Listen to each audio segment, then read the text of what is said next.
بسم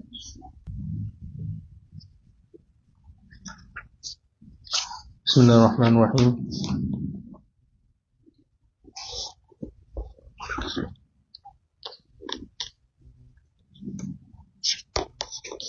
الحمد لله وحده والصلاة والسلام على من لا نبي بعده ما بعد.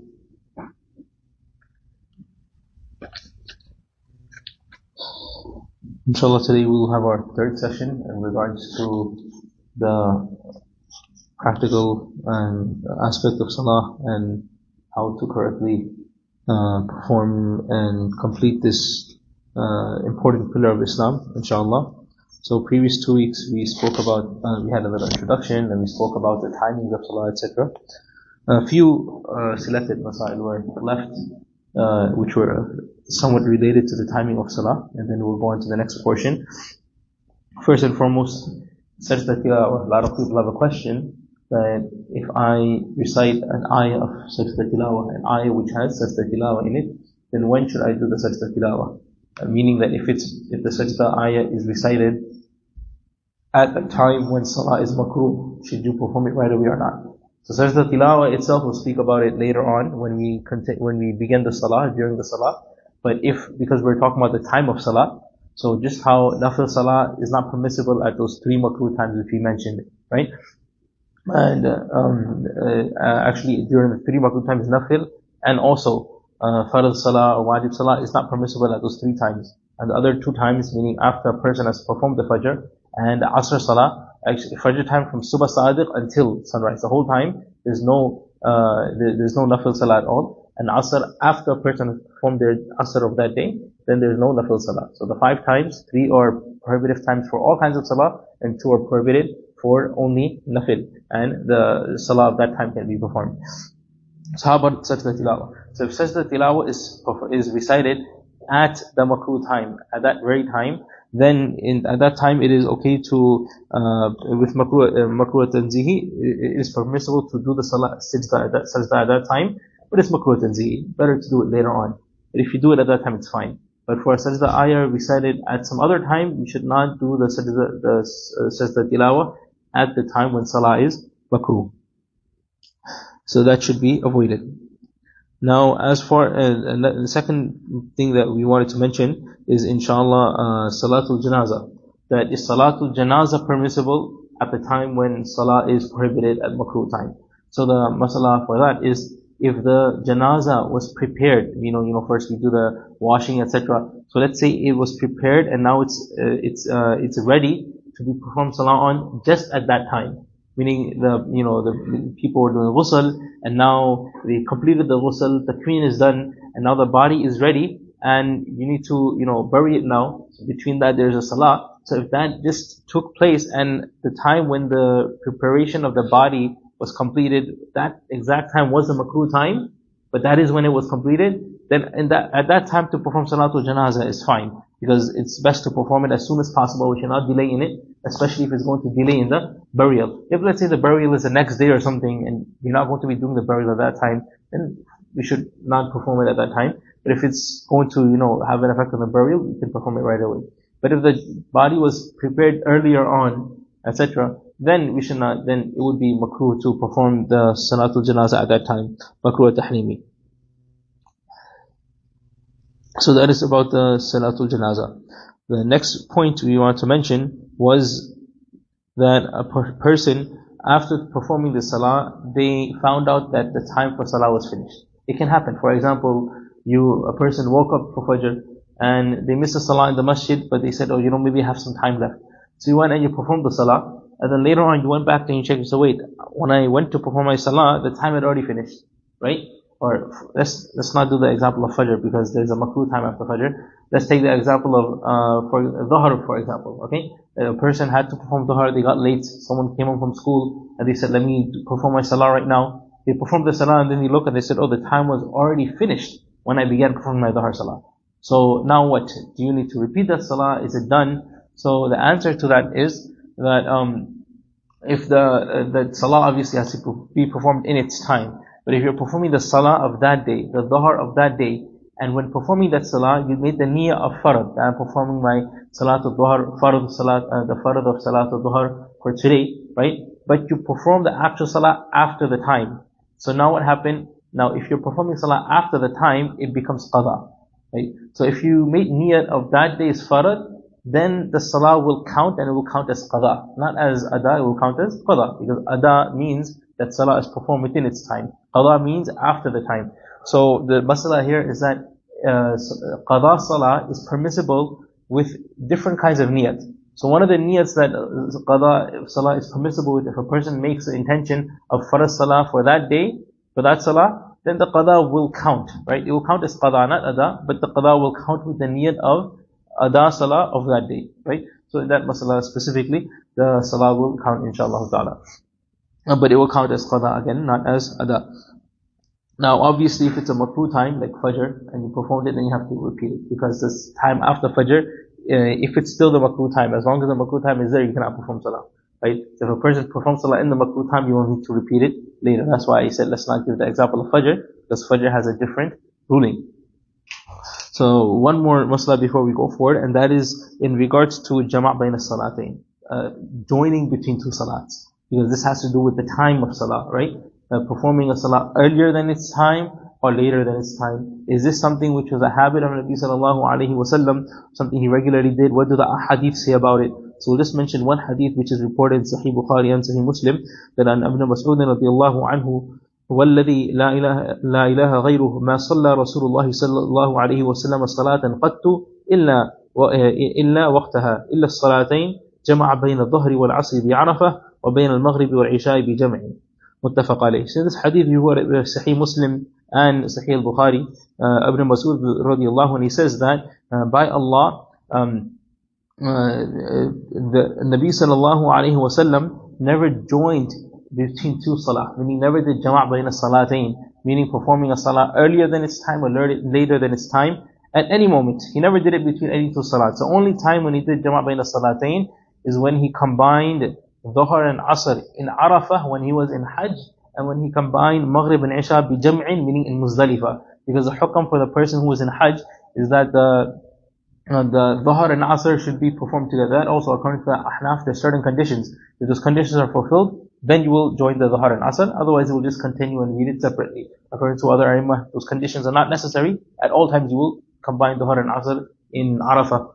And then as far as Maghrib and Isha goes, there's no conditions. According to everyone, Maghrib will not be performed in Arafah. You will perform Maghrib in the time of Isha in Muzdalifah. If you're in Arafah and the time of Maghrib is finishing, still you don't read Maghrib.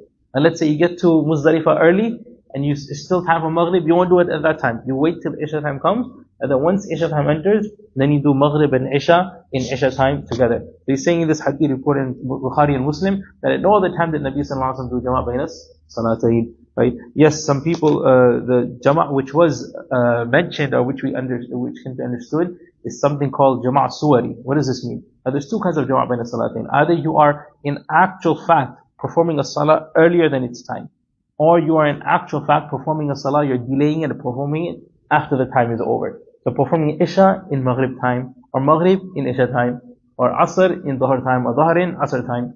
Right? This is impermissible. The kind of jama' which we can say is permissible is not actual jama', meaning not actually performing the salah out of its time, but you can say making a scenario of such. What does that mean? That means that, for example, I'm traveling, right? And now if I'm traveling and I'm on the highway, if I had to stop separately for Dhuhr and Asr, it takes a lot of time. I have to find a suitable place or something. So what a person can do is they can stop towards the ending of Dhuhr time and perform Dhuhr in its time, but at the end time. And Asr in its time, but at the beginning time. So for that day, we already mentioned what is a mustahab time to perform the salah. So just for this scenario, if a person is in need or there's some necessity, then what we can do, you don't have to perform the salah at its mustahab time. You can delay it or do it early, but in its time, right? So for performing Dhuhr all the way in the end time, and then as soon as Asr time comes in, you perform your Asr, right? So you only need to make one stop. So you're performing each salah in its time, but back to back, almost together. Or for example, you have to perform Asr and Maghrib. So normally it's not good to delay Asr. But let's say you're traveling, it's hard to find a spot, or you cannot find a spot, or you're stuck in a situation where you cannot perform your salah. So what you do, you stop right before Maghrib time, you perform your Asr, and then once the Maghrib time comes in, you perform your Maghrib, for example, right? So this is called Jama' Sūrī, that it's not actual Jama', not actually moving the Salah out of its time, but just making a scenario of such. So this is what is permissible, and this is what can be done, inshallah. So those were some few masail which are left related to the timing of Salah. Now we go to the next section, which is Adhān and Iqāmah. Adhān and Iqāmah, just a few things we'll mention, few points here and there. We'll mention some points this week, and then we'll mention a few points next week, inshallah, and then move forward with that. Adhān and Iqāmah, we're not going to go into all the details about,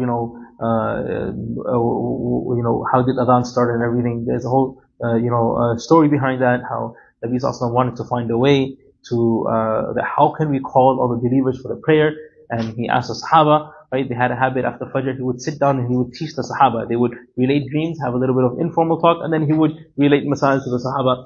So they had a discussion, and people gave different opinions, right? And then Nabi Sallallahu Alaihi Wasallam wasn't happy with it, because he said we should not copy the people of another religion, we should not ring the bell or, do anything else which people of another religion do. So they went home, and then there was one Sahabi, known as Abdullah ibn Zayd,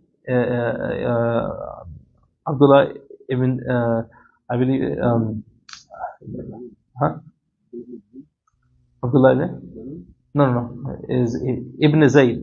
Abdullah, I think it's Abdullah ibn Zayd, or the names of mine. I'll check it again and we'll mention the name of the Sahaba. I think it's Abdullah ibn Zayd ibn Abdi Rabbi, or something along these lines, right? Abdullah ibn Zayd ibn Abdi Rabbi, that was his name. And this Sahabi, subhanAllah, he did not narrate many hadith. He narrated very few, or maybe just this one hadith, and maybe a few more besides that. He was not famous for narrating many hadith, but he narrated such a hadith because of this one hadith, which was so important, which he was involved in. That is why everyone knows his name. Otherwise, normally, people don't know the name of the narrators who narrate very few hadith. They know the name of Abu Huraira, Ibn Umar, Ibn Abbas, Aisha, Salama, because they narrated so many hadith.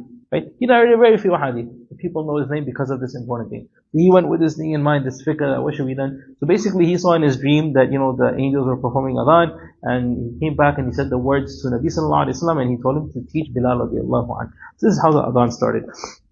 So as far as the adhan goes, adhan is a shi'ar of Islam. Shi'ar, meaning it's a symbol of Islam. So adhan is very important. Adhan is known as the symbol of Islam. There are certain things which are known as symbols of Islam, symbols of the deen, and adhan is one of them. Right? Safa and Marwa. Inna Safa wal Marwa min sha'airillah. That is also the shi'ar of Islam. And then we have the وَالْبُدْنَ جَعَلْنَاهَا لَكُم مِّن شَعَائِرِ. The animal which is sacrificed for qurbani, that is also from the sha'air, the symbol of Islam. The adhan also is one of the symbols of Islam. You can say like a hallmark of Islam, right? And so very important. So now, as far as adhan goes, we should appoint an appropriate person for adhan. Sometimes what happens is khadim of the masjid, who has been allocated for, cleaning or doing khidmat of the masjid, they are given the duty for adhan as well. So one is that they want to do it, that's different. And one is that they say, no, you do it. So this is kind of, you can say, azan ki qimat ko, ki maqam ko ghatana hai, right? Back home, you say bangi sahab. The bangi sahab means the person who cleans the toilets and gives adhan. This is wrong notion. Adhan is a very important act and a very important position. Just how for imam we choose, someone who is suitable, so even adhan should be given to, not saying that person is not suitable. If he's suitable, that's a different story. It's not like you give someone very lowly work to do and then make them, give them the responsibility of doing adhan as well, something of which is very high, a very important thing, right? So adhan is something which is important, it should be given importance, right? So that is why we should always try and do the adhan, right? Alhamdulillah, we have, over here we have, many brothers and even youngsters, they want to give the adhan, which is very good. This is how it should be, right? Because Nabi Sallallahu Alaihi Wasallam says in the hadith, al-mu'adhdhinuna atwalu a'naqan yawm al-qiyamah. The mu'adhdhinun, the people who give the adhan, they will have the longest necks on the day of Qiyamah, right? So many other virtues as well. So adhan is something which is important. And as far as can a ghayr baligh child give adhan? So first and foremost, a man should give adhan, like Muslim man, male. How about nabaligh, so a child who is not baligh? So if the child is not mature yet, and they are also not of the age of understanding, then this child should not give adhan. But if it's a child who is not baligh, but is past the age of understanding, then they could give adhan, but it's still makruh. It's better for a person who is baligh to give the adhan.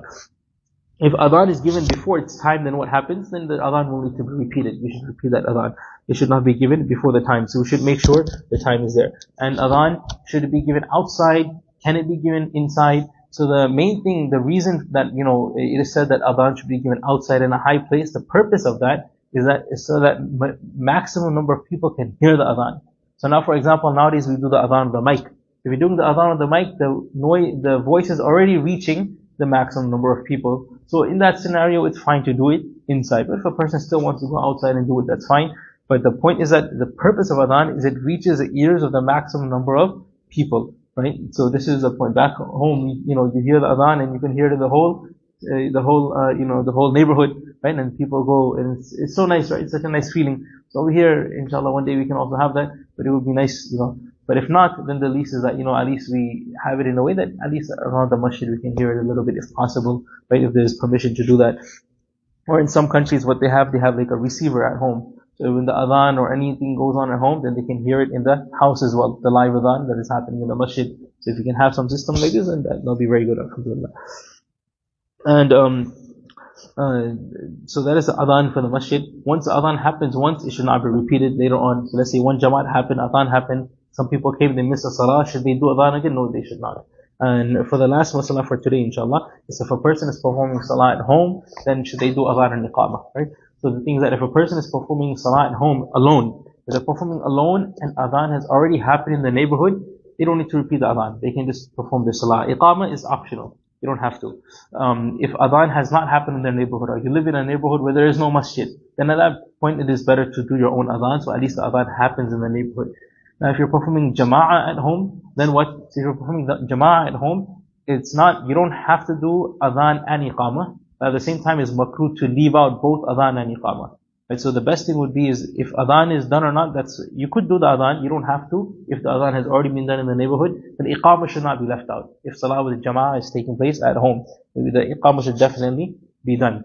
And also for the adhan, what is a requirement? You have to have wudu. So it's mustahab to have wudu for adhan. You don't have to have wudu. If a person does adhan without wudu, it's fine. The adhan is done. There's nothing wrong with that. But it's better to have wudu. As far as iqamah goes, iqamah should be done with wudu. Because why? Because after adhan there's a gap. You can always go into wudu and perform your sunnah and then perform the salah. But as far as iqamah goes, iqamah means that now the salah is starting. So that's why it's makruh to do the iqamah without wudu. So that should be done with the wudu. And last but not least, there was one more masala left. That was